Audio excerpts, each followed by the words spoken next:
Hey, Tom here, FlipAnythingUSA. So on my blog, I share how I made my fortune in real estate, buying real estate, starting at 19 years old. Bought my first building, commercial building, and from there it just went on and on and on. Land, houses, large farms, acreage, uh, big buildings, small buildings, everything of every size. I still buy small houses today, and I still buy, multi-million-dollar commercial properties, industrial properties. It's all about making the right deal, right? I say that all the time. There is no bad real estate. There's just bad deals. And I wrote a book, Wake Up and Smell the Real Estate. It's a bestseller on Amazon and Kindle. It's in Audible now too. And after that book came out, like I said, it became a bestseller, and people started calling me and asking me to do mentorship and from the channel and everything else, and things kind of steamrolled. And now I've even got, besides having a full-blown mentorship program, let me show you here. Wake Up and Smell the Real Estate. Okay, this is my book, and you can go to the book and you can see there's many, many testimonials and many great reviews. People all over the country, all over the world now. I've had people in different countries come to me. People sending me copies of their checks, showing me the money that they made, just from reading the book. In fact, this gentleman sent that book. He joined the mentorship, and now he's he's making even more money. It's awesome. We have a great group, and when you go into the mentorship, here's the mentorship page here. This is where you can sign up. But again, you can't even go into the mentorship unless you have the book. You got to have the book. There's no other way you can. You have to read the book first. In fact, that's one of the questions on the mentoring survey. And if the answer is if you haven't read the book, you got to go read the book before you can even apply for mentorship. I don't just take anybody. I actually turn people away all the time, and some people are disappointed. But it's my prerogative, and I want winners. And the sweet spot has been people 30 to 50 years old. 30 to 50 years old has just been such an amazing transformation for people that gotten into real estate. They get to see what I saw at 19. They're learning at 30 to 50, and they're making money. You can see testimonials. You see these testimonials. These are gentlemen. I got a bunch more to add too. This guy's bought like 20 properties now since taking the mentorship. This guy here, several properties, just made a deal last week. He was nervous as heck. It's kind of like Christmas. I tell you, it's like Christmas. He's buying an apartment building that he's already closed. He closed within 4 or 5 days. I always tell you, when you get it, close it, and it's worth probably twice what he paid for it. So we're talking. I'm going to guess more than $1 million for sure, but maybe several $1 million in profits now already from my testimonials. In fact, I think I have more testimonials than any YouTube real estate guy that's advertising that he knows what he's doing. And there's a lot of snake oil out there. There's a lot of dirty, greasy, scummy people out there that'll take your money, and they don't care. I won't even take anybody's. You can't even get the mentorship unless you already read the book. Book's $10. Take a chance on $10 before you go hand somebody $5,000, $10,000 or $1,000. It's crazy. So look, today we're gonna review. I'm gonna do a little review on Ben Mallah. I really like Ben Mallah. He's the real deal. You know as an investor really quickly when somebody's the real deal when you start hearing them talk. You know. But if you don't know, you don't know. You can get bullshitted and misled by just about anybody. And you guys know I don't like Chris Crone. I don't like Grant Cardone. I don't like a lot of people that make money on YouTube and pretend that they made it on real estate. They're just selling you, to them, they're just selling you a bunch of theoretical things. But with Ben's the real deal. He's like me. He's actually a little bit younger than me, and he's made his money a little bit different than me too, but he still knows what he's talking about. And so today we're going to do a quick review. You guys know I usually speed up the video just a little bit. You can still understand him. He'll just be talking a little bit quicker, but I can cover more. Time is money. We can cover a little more that way. But anyhow, this one, everyone needs a bank. We'll get that rolling, and I'll be back.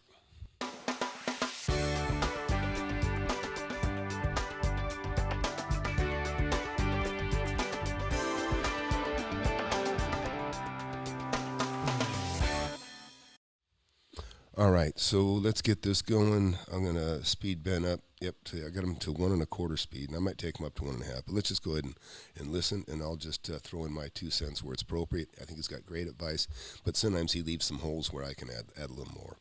Relationship you're ever going to have in your life with anybody or anything is your bank. Banking. You need to be able to bank on it. That's the relationship you need to put all your effort into. Okay? All those other relationships, they come after. The banker is the most important relationship you're ever going to have. And I would agree with him at his level and really at my level now. It's very important. But the fact is, when you start, like if you're brand new, I started, I was self-employed 19 years old. You know what? There was no banking relationship. I was too young to even have a banking history.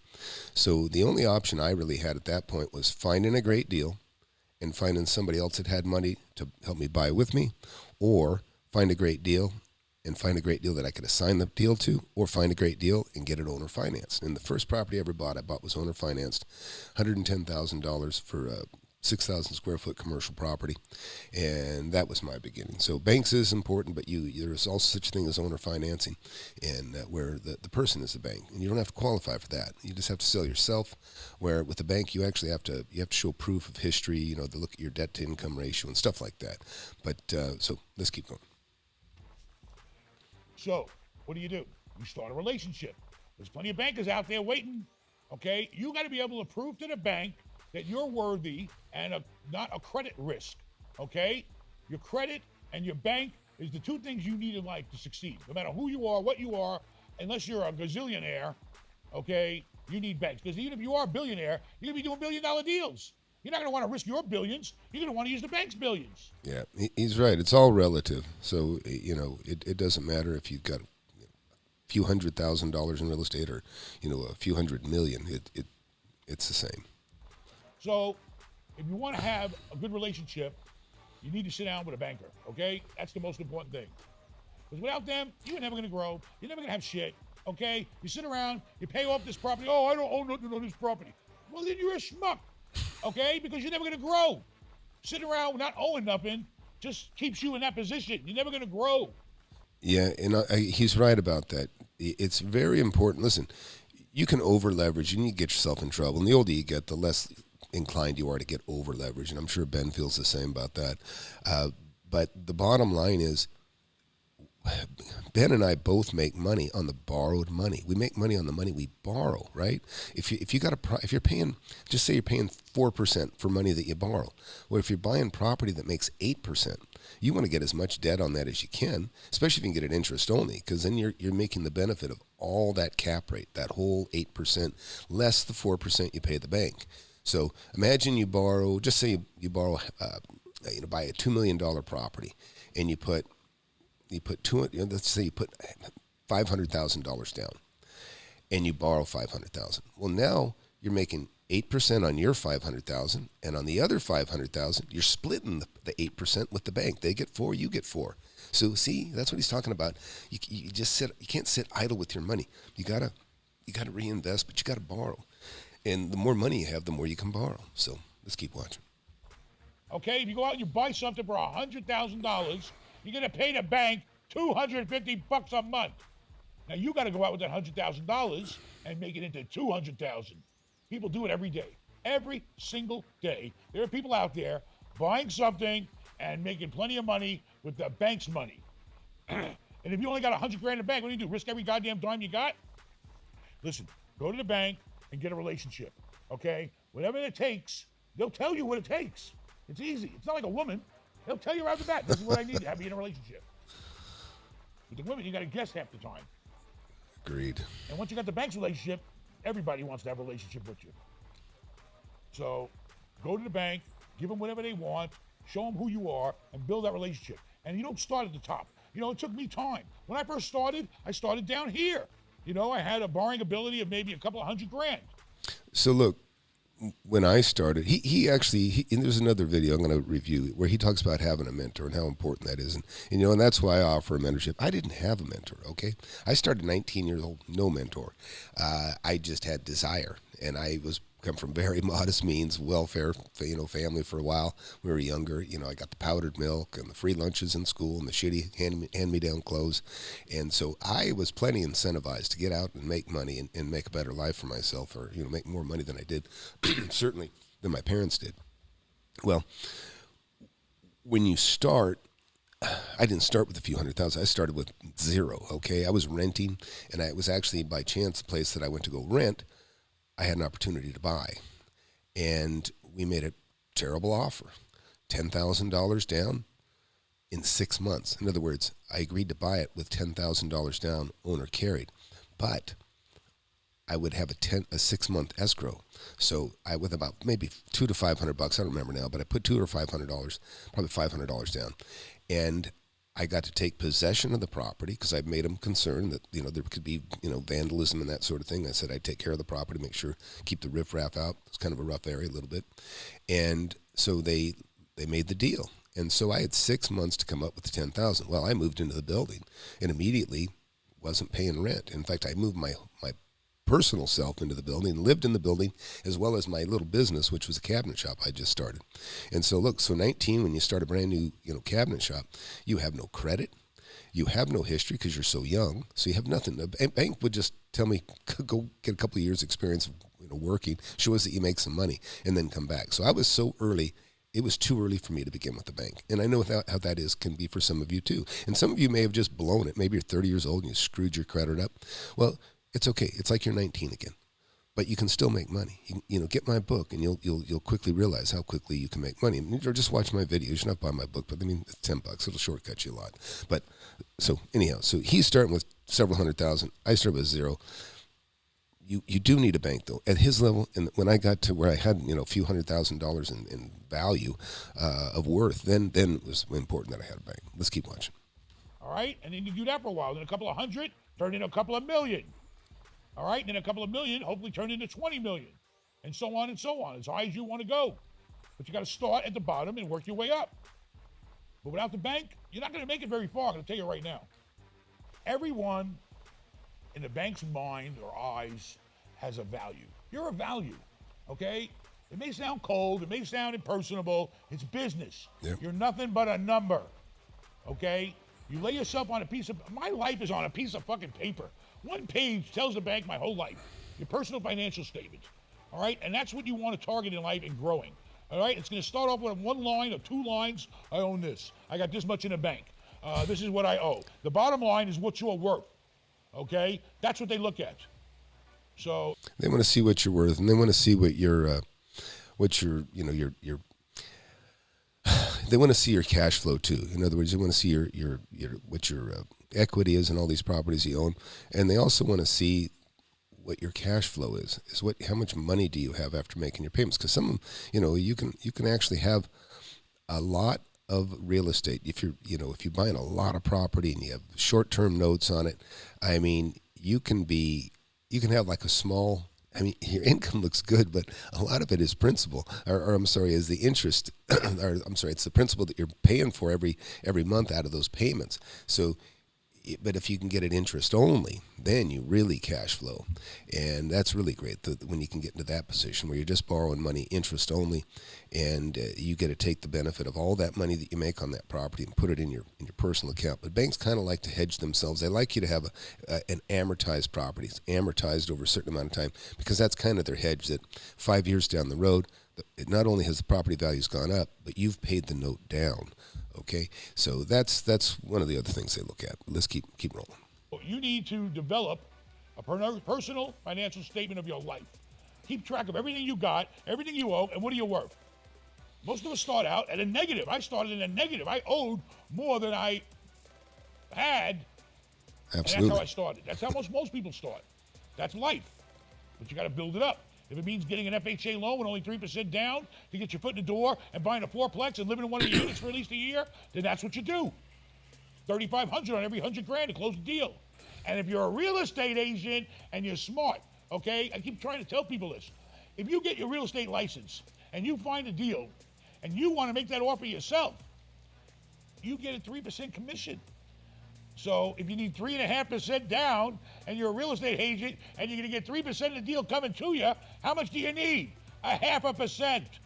Yeah, that's actually a great way of looking at it. I really never thought about it that way. So that's nice. And I really never thought about it in that level. I never bought a 3.5% down property in my life, though.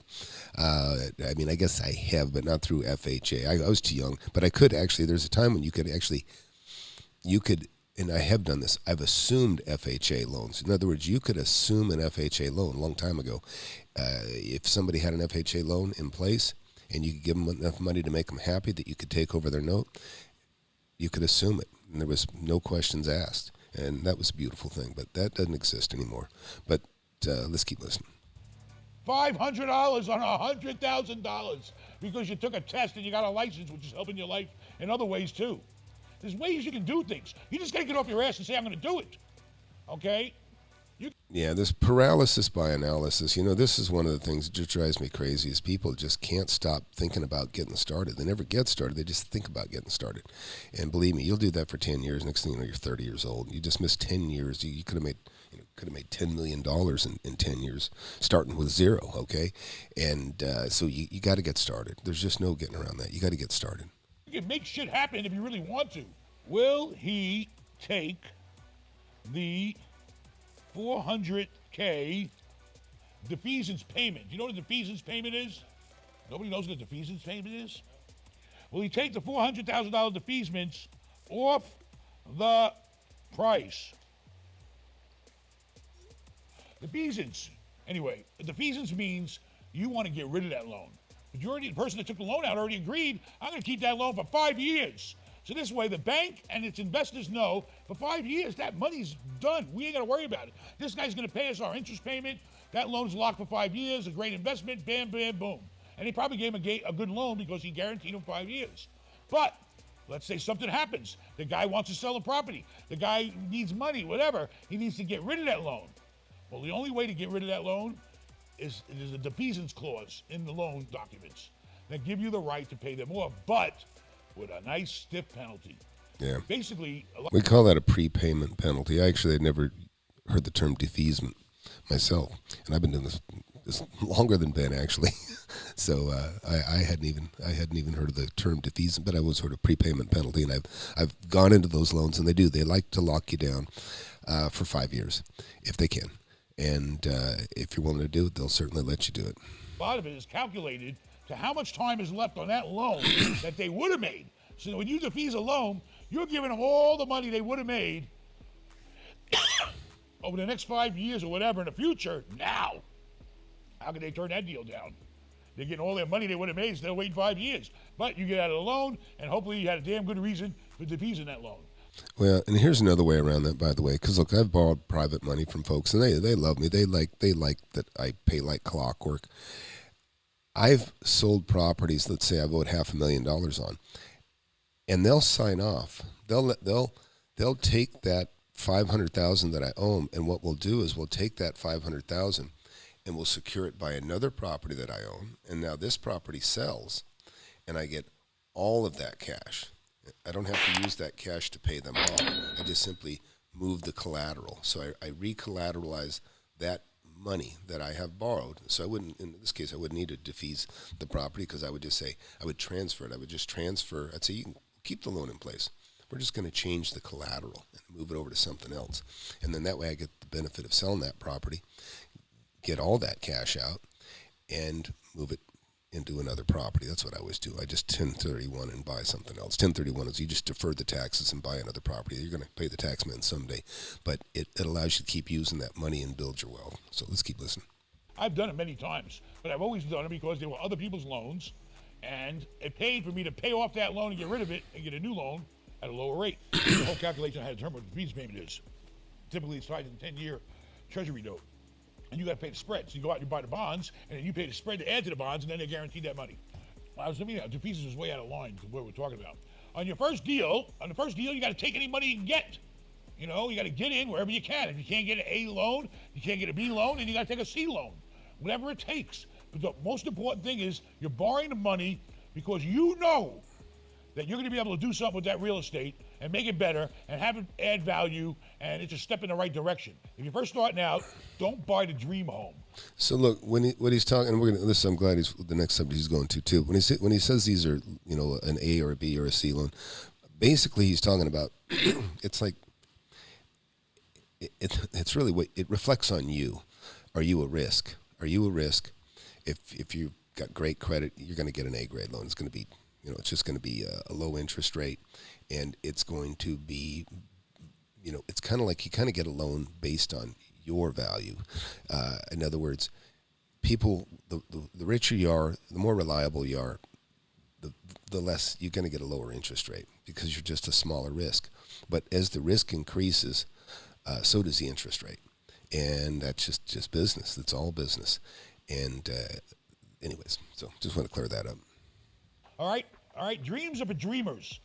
Buy something that makes sense, something that's going to give you a future, something you could build on later, okay? Sometimes you're going to be able to temporarily fix it up, make it worth more money, and move on to another deal or a bigger and better deal.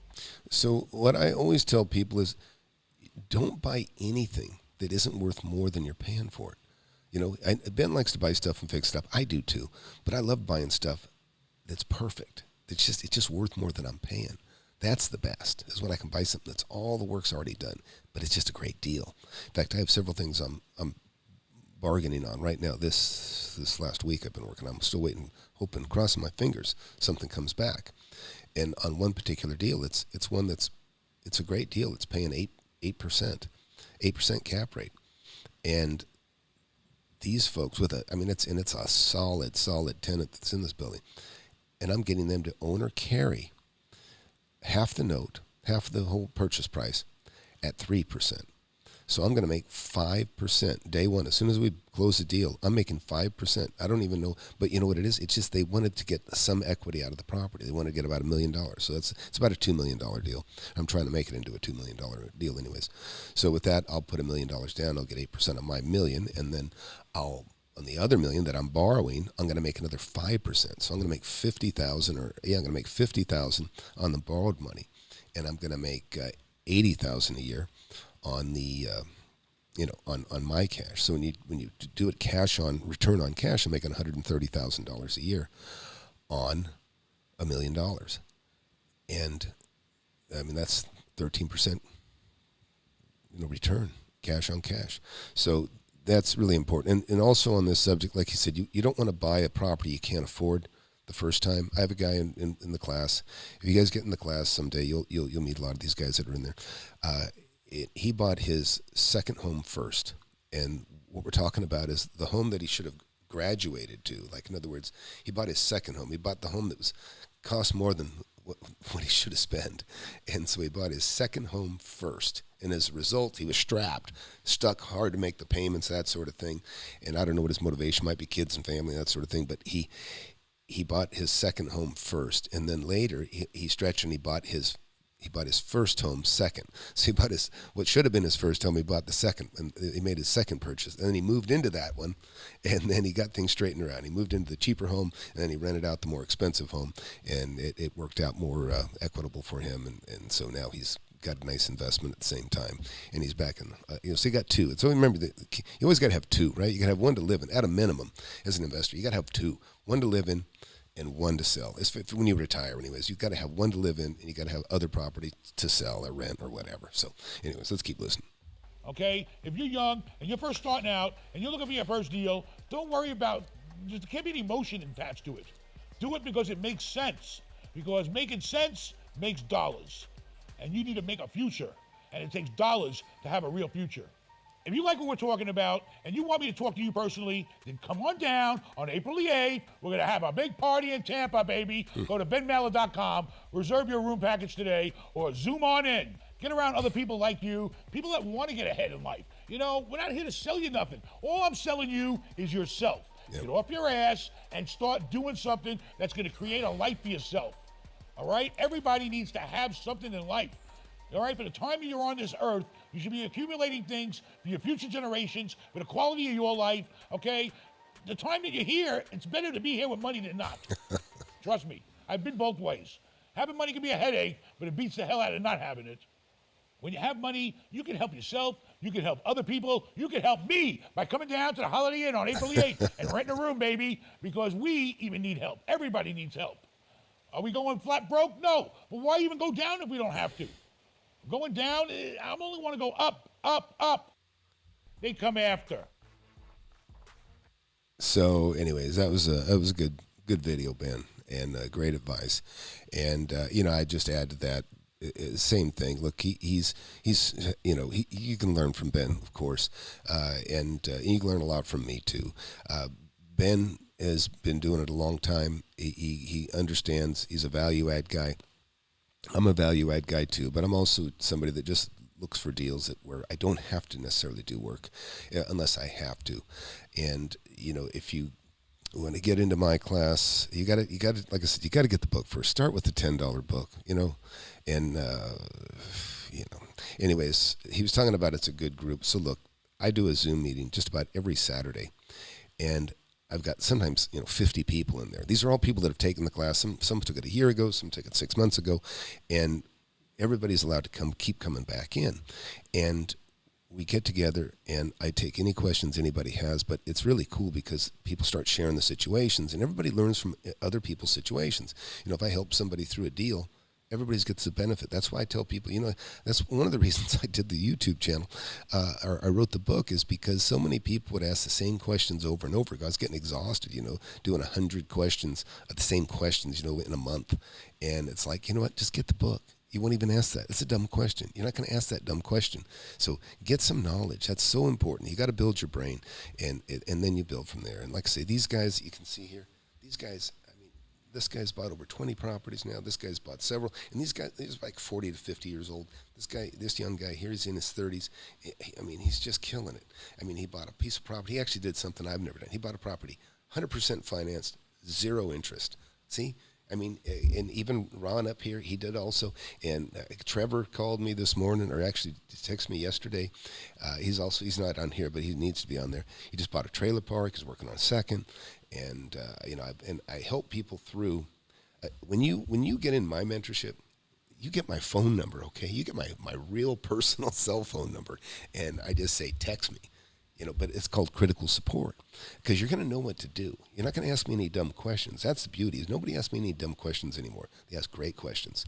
In fact, I'm tempted to go in on some of the deals that some of these guys have, and I say, you know what, you can.